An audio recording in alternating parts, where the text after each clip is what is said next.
All right, Matt. Today we're ranking these greenskeeper jobs on a scale 1 to 5. Cutting cups. I think some guys might be scared to cut cups, and the newbies, like they may not know how to do it. And some of the greenskeepers and superintendents probably don't want everyone cutting the cups. So I'll put that in at 2. 2. 2. Mowing fairways.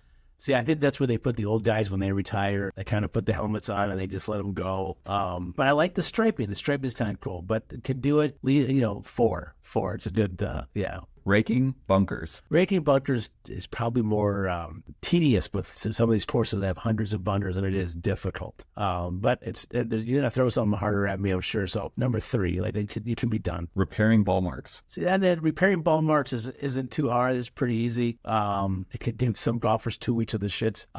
But we're putting it at a 5. Spraying fairways. Yeah, see, that's going to go number 1 because it's not that it's difficult, but you need to be licensed. You need to have that steel. Yeah, you can't spray the rough if you put a certain fungicide or herbicide down. So that's definitely number 1. Only special guys, only folks with the license can do it. So number 1. There we go.